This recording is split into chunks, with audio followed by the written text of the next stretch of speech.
Honorable Sauls. Thank you, Chair.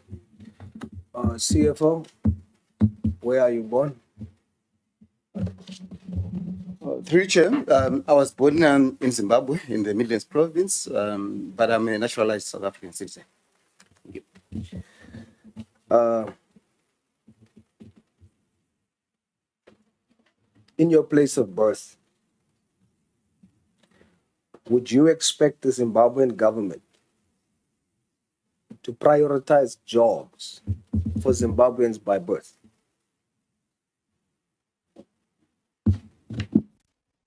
Chair, I don't know if it's fair for me to answer that question. I think I'm conflicted.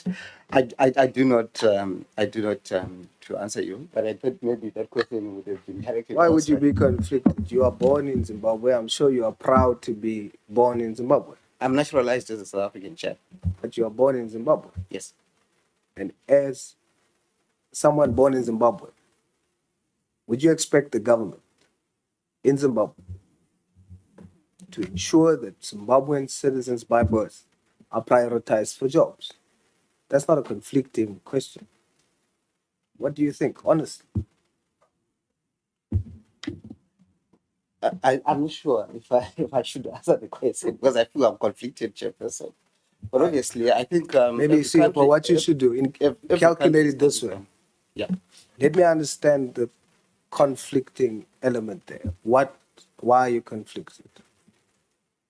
Can you repeat yourself, Honorable? Why are you conflicted?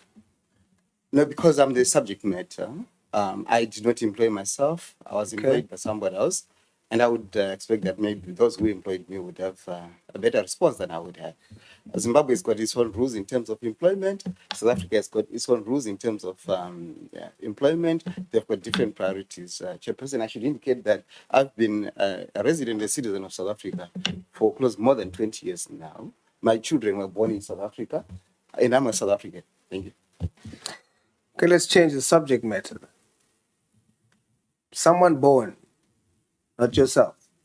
We're changing the subject matter. Someone born in Zimbabwe, other than yourself. Is it correct for him or her to feel that the Zimbabwean government must prioritize them, not you, them, for jobs in their country? It depends on their circumstances. If they have grown up, worked the entire life of themselves, whether they were born in the DRC and they worked the entire life in Zimbabwe, or their children were born there. CFO, now you're changing the subject matter. That's wrong. What you're doing now is wrong. I indulged you. I changed the subject matter upon your request. Now let's talk about based on the question. Please answer the question. Is it correct for not you, a Zimbabwean that is in Zimbabwe now? Is it correct for that Zimbabwean to expect the government of Zimbabwe to prioritize jobs for them? Zimbabweans. Yes. It's correct. It's correct. It's correct for the Zimbabwean government to prioritize jobs for Zimbabweans. It's correct. Do you consider yourself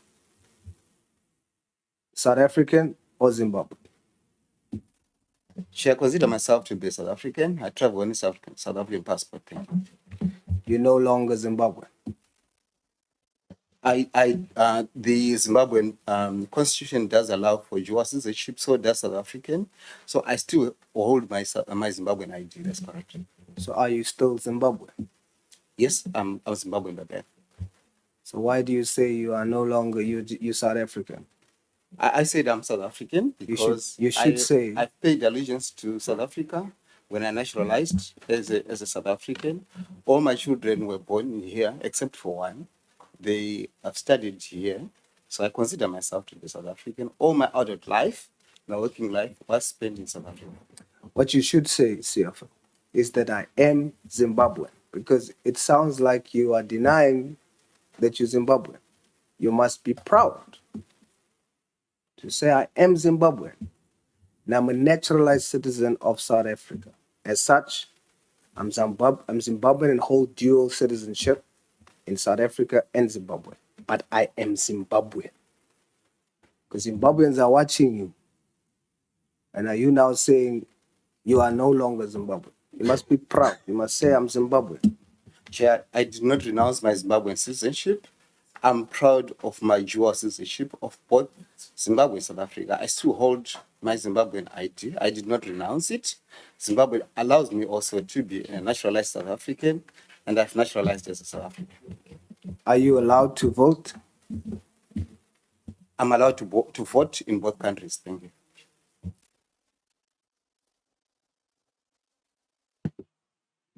How do you view South African citizens that are saying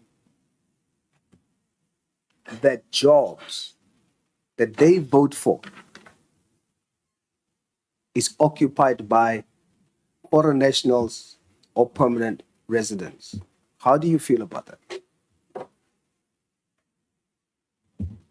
Honorable Member, I take it that the context is now different. It has moved from my situation to that of foreign nationals and naturalized and permanent residents. Am I getting it correctly? You're correct. So you can repeat your question. You're saying the question is, how do I view? How do you view it? How do you feel as a naturalized citizen? You consider yourself South African. Now, other South Africans feeling that jobs that they voted for government to prioritize for them as South Africans. Now you must speak. I want to hear, do you have the patriotic South African vibe? Or will the Zimbabwean by birth creep in there somewhere? As a South African, naturalized citizen, do you think that fellow South Africans is correct in saying the jobs should be prioritized for South African citizens? I think the answer should be contextualized. I do agree with that sentiment. However, the context is we are a university. When we employ people at a university, we may also, from an internationalization perspective, consider foreign students, which is something that universities must strive to build, and also the international flavor in terms of the employees that they I have to interject you just because of time. And we're gonna now deal with contextuality. You say you agree, right? Now we're gonna deal with context. Chairperson of Human Resource in the council, right? That's the committee. Chairperson? That's correct, Honorable Member. Chairperson, what's your nationality? I'm a South African, Honorable Member. How are you classified? You're dealing with human resource. How are you classified? I'm born South African. If it comes to classification per race, classified as white. You're white South African. I'm very happy that out of 1,893 total staff, 1,732 is black South Africans. I'm very happy about that. Are you happy that out of 1,893, only 111 is white South Africans? Honorable Member, I'm happy that the statistics accurately reflect the demographics primarily of the country and that of the region. So you're happy? Yes, I am. Director, what is your nationality? Director, Human Resource, did I hear correctly? Is that Director? Senior Director, Human Resources. Director, what's your nationality? I'm classified as a colored South African. A colored South African. Now, to the both of you, out of 1,893 total, there are only 7 colored South Africans employed. What is the reason for this? Well, our employment equity plan works on the basis of natural attrition. So it's not working on the basis that we basically get rid of people in order to get the representation figures right. It works on the basis of natural attrition, and you will know natural attrition, especially in a South African university sector, where our turnover is something like 2.7%. You just don't get the opportunity to very robustly and aggressively increase the numbers where they may be lacking. That's the situation. Are you saying that that's the reason why you only have 7 coloreds out of 1,893 total staff?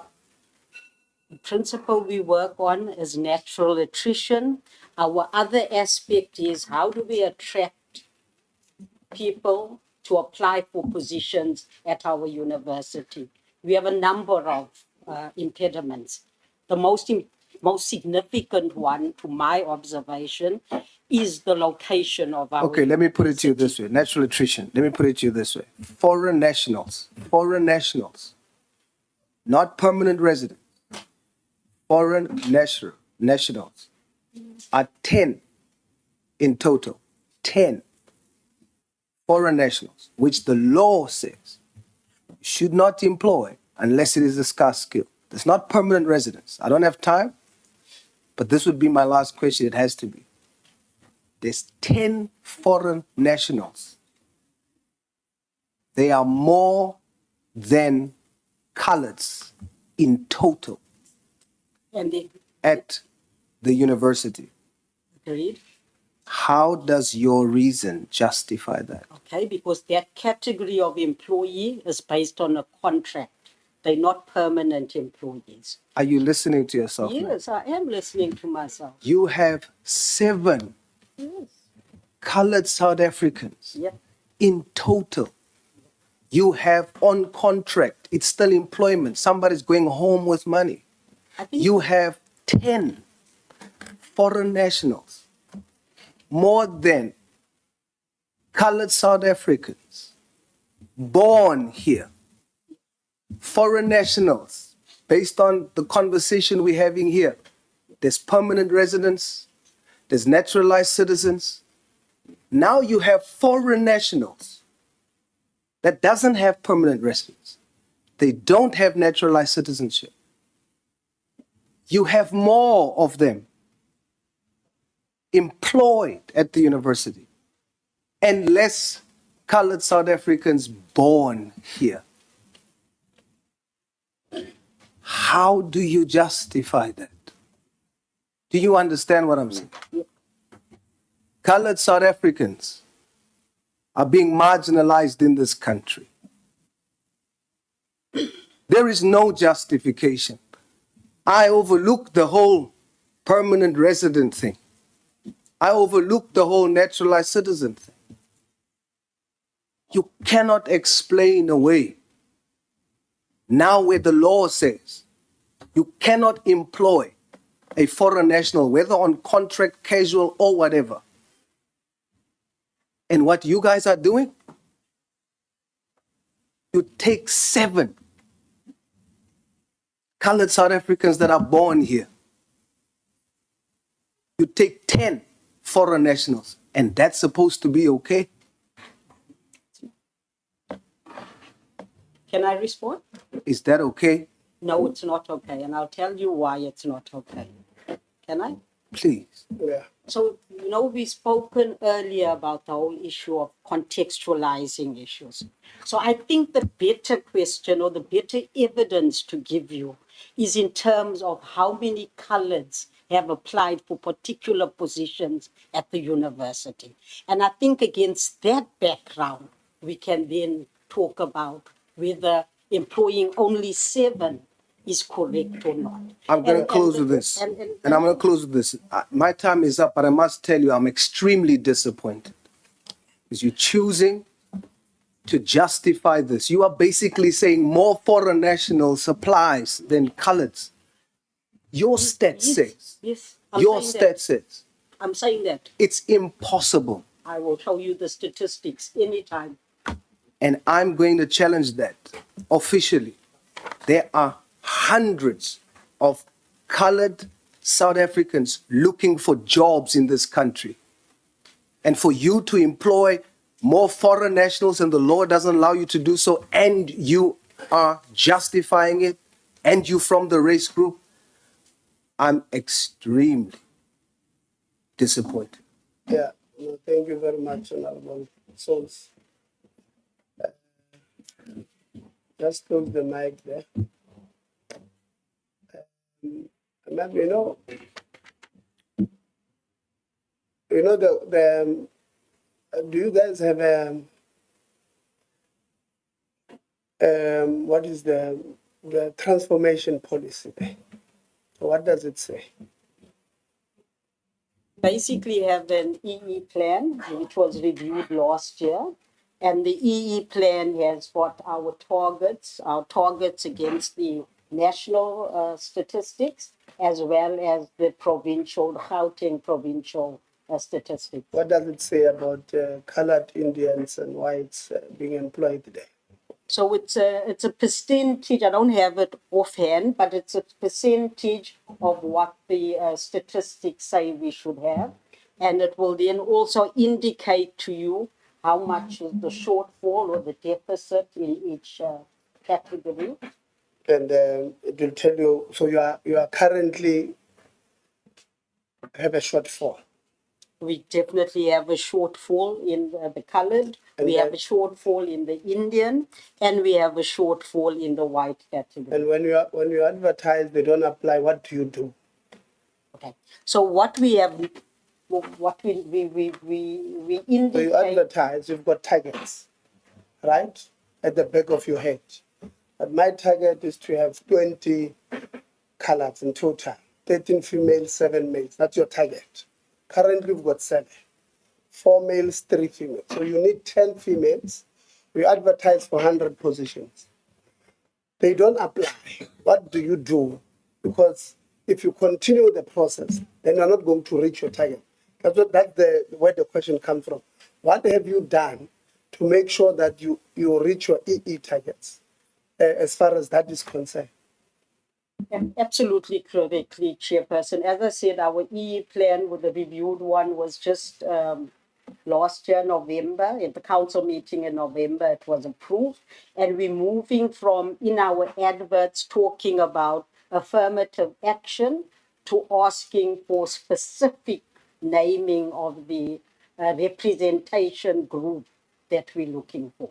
So that is going to be the move in relation to our adverts. Okay, fine. We are not answering us because you are not reaching your targets. Whatever that you are saying you are doing is not yielding results. It's what Einstein talks about insanity. Doing same thing over and over again and expecting different results because you are not reaching your targets. And the answer you are giving me is that you've got it all worked out. And I don't think Citizenship, but it's okay. We will, like I said, we are going to have a second bite with the Sauls Honorable Kgabo. Is that the point of order? Yes, Chairperson. What is the point of order? When you say to the member that they are not achieving their target, it should be properly stated. They are intentionally marginalizing colored South Africans. Okay, thank you, Honorable Sauls. I know you are charged up. I don't want to say out of order because you are going to come again. You are fine. You are. It's a point I'll take, Honorable Kgabo. No, Chair, before I get to my issues, while I'm on my 10%, probably one must recommend that you must look into other avenues as a way of getting the message across. There is a narrative in the public space that creates an impression that coloreds are not accommodated.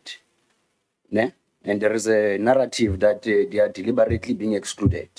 When in actual fact, the reality of the matter is that there is a lack of information getting across to them. So you probably must look into your other ways of communicating the issue of inclusion of other races so that we are able to strike a balance, so that tomorrow when we engage on this matter, you are at least able to demonstrate that the university is willing to deal with this issue of transformation. I just wanted to indicate that one. Chair, let me go. I'll indicate who must respond to my questions. CFO, I think one of the members has indicated that you are a committee of parliament. When you appear before parliament, expectation is that you should be honest. And anything that you say that contradicts honesty or the truth will then be taken to task. And I'm going to plead with you, Chairperson, that at some point we'll have to do example. Because most of these universities are presenting before us and typically they are lying to us. I'm going to plead with you not to lie to me. I see you have put on a rosary there. Expectation is that you are a Christian, but we are going to put that to test. You said you are, when you were introducing yourself, you said that you are an acting DVC and a CFO. Did I hear you correctly? The CFO position is my substantive position. Currently, I'm occupying only the position of Deputy Vice Chancellor of Operations.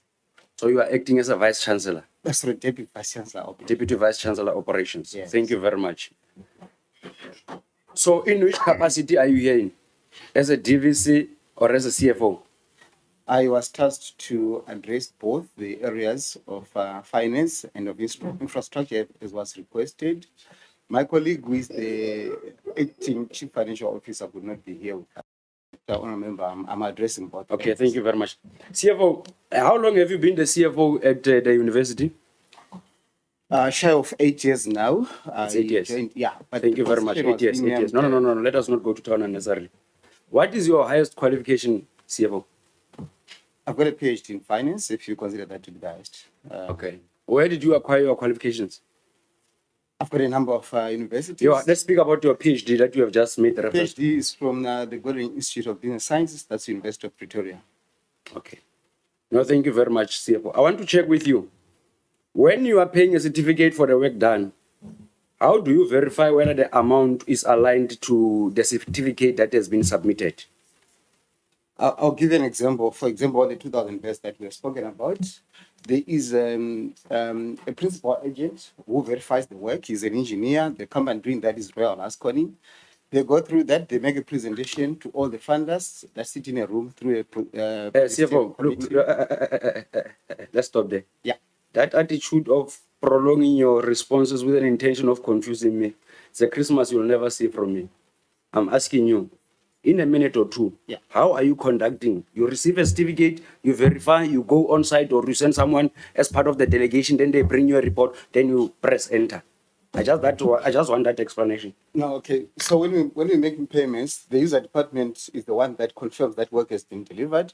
So we match the order against the invoice and the confirmation of the work having been delivered. Okay. It's called the 3 ways. So do you want to tell me that out of all the payment certificate that you have processed, we will not find anything whereby you have overpaid the contractor in line or not necessarily having assessed the work done? Or basically, let me make it simple. Do you want to tell me that in all of the payments that you have done, it is aligned to the work on site? Even if you can make an assessment of the progress, it's aligned.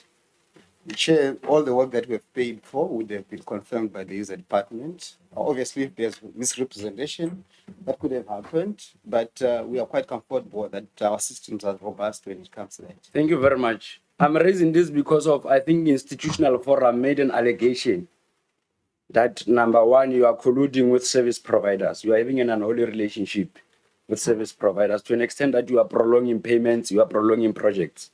There is an allegation of the swimming pool project. How much did it cost us there? Chairperson, I don't recall the figure. Okay, fine. When you don't recall the figure, you'll submit it in writing. Eh? Yeah. When was the project started? The project that is being referred to happened somewhere around 2022 or thereabouts. Fine. Include it on our report. Yeah. Is it usable? The swimming pool, is it usable after spending that money that you had spent?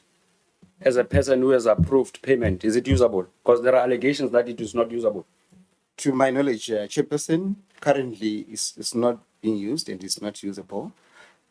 It's not usable. Thank you very much. Yeah, that's it's not my usable knowledge right now. Yes. It's not usable. My understanding is that its condition does not allow Penny Hayes to go and swim there. Yeah, because it has been more than 3 years since it was. Thank you very much. Meaning that government have spent money on a project that they cannot benefit from the fruits of that project. No, Chairperson, I need to clarify this. No, don't clarify. Don't clarify. No. I'll ask you to clarify if any needs arise. Okay. I'll ask you to give us a detailed report of all projects that you have conducted for the past 5 years. Give us a detailed report. Include the project name, the scope of work, the project time frame, when did it start, when was it supposed to start, the budget, the initial budget and the augmented budget, including the project management team. Because largely there is a challenge of your your project management, it has been proven otherwise.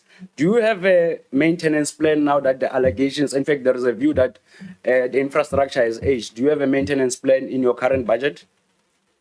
Chairperson, there is a maintenance plan that we present. Thank you very much. How much but, is- I need to indicate that it is in its infancy. Our maintenance department has been identified as one of the weakest points of the university. and we're in the process of CFO, obtaining don't it. play that game with me. When I raise my hand, you must know that I'm fine. Okay. Thank you very much. You'll force me to stop you in the process. You said that you don't have a maintenance plan. We have got, but got. it's not fully funded because of the deferred maintenance that we have got and other issues. Like the honorable member indicated that just today we had our pipes leaking as we Okay, woke up this morning. fine. So we have to spend money. Is there from a elsewhere budget to in fix your those. budget? In your budget, is there budget kept aside for maintenance? I'm not sure, people of construction, is it 5% or 10% of your overall budget that must be kept aside for? If you say that it's not enough, why is it not enough? We do have a budget. It's not enough because of the limitation of resources and also because of the aged infrastructure that we have got on campus. Like I indicated, our infrastructure is more than You are the CFO, ne? years old. Yes, You are the CFO. yes, You are a person of numbers. that's true. Yes. Why is it difficult to look into your assets that you have, and have a budget before you and be unable to reprioritize your budget as a way of refurbishing this aging? Remember, part of maintenance plan is to avoid the decay of the property. Chair, our requirement for deferred maintenance alone is close to R1 billion, and our total operating costs for the university on an annual basis is far less than 600 CFO, million. So sharp. we do not have the resources Fine. as much as we know what needs. Do you have reserves? We do not have. Our reserves that we have can only cover us for a No, period of don't 3 answer what I months. did not ask. Do you have reserves? Yes or no? We do not have. You don't have reserves? Yes. Let me allow you to cool down in the meantime. Let me go to the Deputy Chair of the Council. There are allegations of sexual harassment against the CFO. Is there any case of sexual harassment that you are aware of that is opened against the CFO? I'm not aware of the case, honorable member, but those allegations that you are talking about are part of this investigation. They were in those anonymous. So you are aware of the allegations of sexual harassment? Yes, I'm aware. Ba re wa tshwara tshwara. Eh? Okay. Ba re. Chef, can't what is happening here? Do you, Chairperson, can we clarify that you are not in a management meeting where you do as you wish here? Yeah, you are in parliament. You are going to be held accountable in line with the accountability framework that is there. I'm going to plead with you to conduct yourself in a professional manner. Are you aware of the allegations of sexual harassment? I'm going to repeat myself. Ba re wa tshwara tshwara. Why nine? Are you aware of those allegations? Honorable Yes or member, no? I said yes. Oh, from thank the you very much. from I could not get anonymous you. letters. I could not get you because Oh, I'm the sorry. CFO wanted to misbehave here, Okay. and we'll attend to him decisively in no time. The appointment process of the Vice Chancellor is questioned. Why was in fact, the organized labor is arguing that in 2024, they have sent a request to form part of the labor recruitment processes in 2024. Is it in 2024 labor? Correct, Chair. Thank you very much. 2024 first time. 2024, and you are saying that the reason why they could not be accommodated in the recent process that included the appointment of the VCs because of the current policy does not allow their inclusion in the process. Between 2024 and 2025, what is it that you have done as a council to resolve the inclusion of the labor in the process? Can I request the Secretary of Council, who is now the acting DVC, because I think this matter was before him. No. Can he ask this matter? You are a deputy, and you said that you are standing here on behalf of the chair. Now, my question is directed to the council. Let me qualify my statement. Both the labor and institutional forum have said that you have unholy, you know, one day I'll unpack this unholy. There are allegations of corruption in this relationship of yours. They are arguing that you are sidelining them. They are not included in anything as council. Now, my question is to you, as a deputy chair of council, what is it that you have done to include the organized labor in the process of recruitment? Are you the deputy chair? Are you the deputy chair? My question was specific. Can I then answer, honorable member? I think I did answer this matter. That's why probably I wanted a different voice on the matter. 2024 is not too long. We are in 2025 now. To review a policy, honorable member, doesn't take 6 months. How long does it Takes take a you? process. Okay, ma. How long does it take you? I understand the interpretation or meaning of process. How long does it take you to review a policy? Well, Chair, Honorable Chair, it depends on the parties that are involved. All right, you are unable Was to it- respond that how long does it take? 3 months, 2 months, 3 months, 4 months, a year? You said that a year is not enough. How long does it take you? No, I will give you an example. For the policy that the students were referring to, it was back and forth. In fact, that policy that they are talking about, it was sent to them as the SRC. It took 3 months for them, and there's been change in SRC. The new SRC wants to have their own say in the policy. So it depends from policy to policy. That policy took more than a year. Thank you very much. Ke a go kopa gore ba o kry-le metsi o iketle ke a bona ka rotse ga ke maikutlo e bile o tshimola go oketsa lentswe. I want to understand with you, Chairperson, this is my last one, I'm wrapping up. Just this one of policy reviewer, and I'll just submit my proposal. I want to understand with you, there are allegations that you are running or you are refusing to accept the advices of the institutional forum, as it has been alleged there. Ne? Second to that, it is alleged that you do not take into consideration the views or the role that key stakeholders like your labor and students must have in any process that speaks to the day-to-day running of the institution. I want to check with you, how do you conduct your policy review process? Agropalotso, you failed to respond to me on how long does it take you as an institution to review a policy. That one you have failed to respond. Which process do you embark on when reviewing a policy? And second to that, which stakeholders are left? Chairperson, I'm just left with one question. If you can allow me, I wanted to squeeze this one of the investigation, if you would allow me. You can respond in the meantime. I was talking to the chair. Honorable member, please know that the review of policy is in the remnant of management. It's not a council prerogative. It then comes to council to approve. Hence, I was referring you Council. to the secretary of council to assist Council. in this process, because we are not involved Okay. in the process. Let me tell you, let But me we give you an do example. approve the policies. Let me give you an example. We are not involved in the affairs of the minister. Ne? But in terms of the legal framework, the minister accounts to us as a portfolio committee. You are not involved, even though it is alleged that some of you are involved in the administration. In terms of the legal framework, you are not involved in the administration, but you hold the administration accountable. Now, as a person who had realized that there are certain policies that hamper the smooth running of the institution, to an extent that one of the critical components being labor has written to me, as a person who must hold management accountable, that there is a gray area, especially on areas of recruitment. That's why I'm asking you that question that is very simple. What is it that you have done between now and at the time when labor had raised an issue? But you can leave it, ma. Can leave it. I'll submit my question in writing and I'll expect you. My last question, my last shot. And in fact, it's aligned to yours. When you're dealing with this policy review, who does these reviews?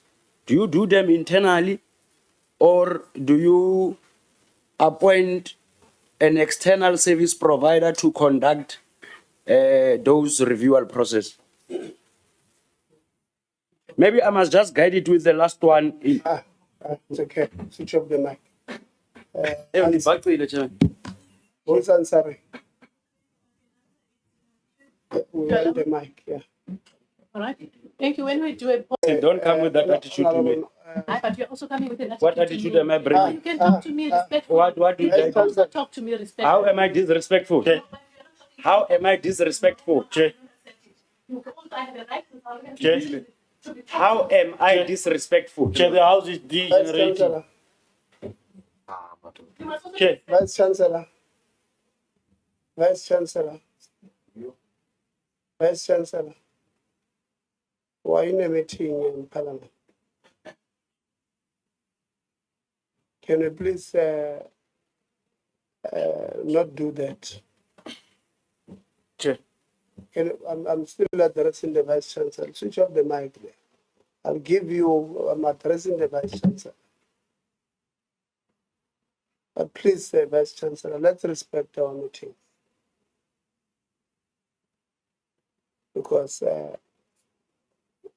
if you behave like this, I'm unable to protect you from members. You are now moving out of the protection that I have a responsibility to afford to all of you. And I've been standing here calling your name, Vice Chancellor, your title. You are not helping yourself. Honorable Shugamba. No, thank you, Chair. I think we need to protect this process, Chair. We cannot have a situation where we are going to have people exchanging words like that. And I take a concern of this issue because it's just that I respected my time. But in one of my questions was to ask her about the F words that she's using on their WhatsApp groups against the other staff. And this is what is actually being displayed now to say she loses it at some point and goes to other things. Thank you. Okay.